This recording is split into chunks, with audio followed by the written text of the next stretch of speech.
ನಮ್ಮ ನಾಡು ಕವಿಗಳ ಬೀಡು, ಹಲವಾರು ಸಾಮಂತರು ಆಳಿದ ನಾಡು, ವೀರ ಮಹಿಳೆಯರು ನೆಲೆಸಿದ ಬೀಡು. ಹಾಗಾದರೆ ಈಗ ನಮ್ಮ ಎದುರಿಗೆ ಅಭಿನಯಿಸಲು ಬರುತ್ತಿದ್ದಾರೆ.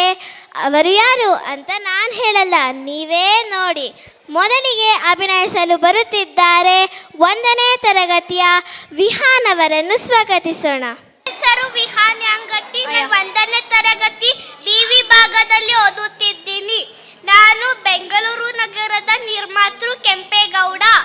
ನನ್ನನ್ನು ಕೆಂಪ, ಕೆಂಪರಾಯ, ಕೆಂಪಯ್ಯ, ಕೆಂಪಣ್ಣ ಎಂಬ ಹೆಸರುಗಳಿಂದ ಕರೆಯುತ್ತಿದ್ದರು. ಧನ್ಯವಾದಗಳು. ಬಾಗಿಲನ್ನು ತೆರೆದು ಸೇವೆಯನ್ನು ಕೊಡು ಹರಿಯೇ.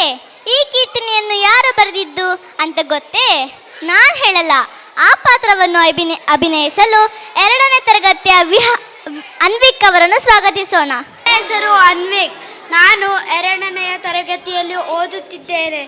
ನಾನು ಕನಕದಾಸರ ಕೀರ್ತನೆಯನ್ನು ಹೇಳುತ್ತಿದ್ದೇನೆ. ಏಸು ಕಾಯಂಗಾಳ ಕಳೆದು 84 ಲಕ್ಷ ರಾಶಿಯನ್ನು ದಾಟಿ ಬಂದ ಈ ಶರೀರ ತಾನಲ್ಲ, ತನ್ನದಲ್ಲ, ತಾನಲ್ಲ, ತನ್ನದಲ್ಲ, ಆಸೆ ತರವಲ್ಲ, ಮುಂದೆ ಬಾಹೋದಲ್ಲ. ದಾಸನಾಗು ವಿಶೇಷನಾಗು, ದಾಸನಾಗು ವಿಶೇಷನಾಗು. Thank you. ಕೊಟ್ಟಿದ್ದು ತನಗೆ ಬಚ್ಚಿಟ್ಟದ್ದು ಪರರಿಗೆ.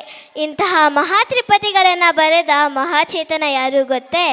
ಈ ಪಾತ್ರ ಮಾಡಲು ಬರುತ್ತಿದ್ದಾರೆ 2ನೇ ತರಗತಿಯ ಹರ್ಷಿತ್ ಅವರನ್ನು ಸ್ವಾಗತಿಸೋಣ. ನನ್ನ ಹೆಸರು ಹರ್ಷಿತ್ ವಸಿಷ್ಠ. ನಾನು 1ನೇ ತರಗತಿ ಡಿ ವಿಭಾಗದಲ್ಲಿ ಓದುತ್ತಿದ್ದೇನೆ. ನಾನು ಸರ್ವಜ್ಞಾನ ತ್ರಿಪದಿಯನ್ನು ಹೇಳುತ್ತೇನೆ. ತನ್ನ ತಾನರಿಯುವುದು, ತನ್ನ ಬಿಟ್ಟಿರುವುದು, ತನ್ನದಲ್ಲದುದ ತೊರೆಯುವುದು, ಜ್ಞಾನತ ಭಿನ್ನಾಣವಲ್ಲ ಸರ್ವಜ್ಞ. ಧನ್ಯವಾದಗಳು. ಕೊನೆಯದಾಗಿ ಮತ್ತೊಬ್ಬ ಕನ್ನಡದ ಕವಿಯತ್ರಿಯಾದ ಅಕ್ಕಮಹಾದೇವಿ ಪಾತ್ರಧಾರಿಯ ಬರುತ್ತಿದ್ದಾರೆ. 2ನೇ ತರಗತಿಯ ಮನ್ವಿತಾ ಅವರನ್ನು ಸ್ವಾಗತಿಸೋಣ. ನನ್ನ ಹೆಸರು ಮನ್ವಿತಾ.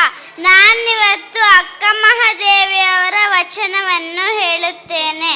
ನಾಳೆ ಬರುವುದು ನಮಗಿಂದೆ ಬರಲಿ, ಇಂದು ಬರುವುದು ನಮಗೀಗಲೇ ಬರಲಿ, ಆಗೀಗ ಎನ್ನದಿರು ಚನ್ನ ಮಲ್ಲಿಕಾರ್ಜುನ. ಧನ್ಯವಾದಗಳು.